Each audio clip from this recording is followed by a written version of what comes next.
সারা জীবন তোর ঘরে বসে খাওয়াইতেছি, 10 বছর ধরে তোর পড়াশোনার পিছিয়ে টাকা খরচ করতেছি, তারপরে তোর লজ্জা শরম নাই? সারাদিন পড়াশোনা বাদ দিয়ে খালি বন্ধুদের সাথে আড্ডা দিয়ে বেড়াস। এইভাবে আড্ডা দিয়ে বেড়াইলে তো পরীক্ষাতে ফেল করবি। পড়াশোনা করবি না সেটা আগে কইলেই তো হইতো, কমসে কম আমার এতগুলো টাকা নষ্ট হইতো না। তোর মতো পোলা যেন কারো ঘরে জন্ম না হয়। যা বের হ আমার বাসা থেকে। আবার টাকাই রসুস কেন? বের হ। তোর মতো পোলা থাকার চাইতে না থাকাই ভালো।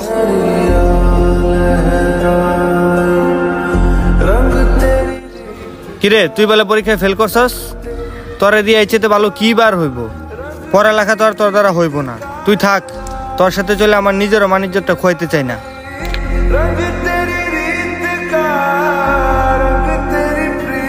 তোমার সাথে রিলেশন রাখা আমার দ্বারা আর পসিবল না। এই রেজাল্ট নিয়ে তুমি ফিউচারে কি করবা? যার ফিউচার ভালো না তার সাথে আমি রিলেশন রাখতে পারবো না।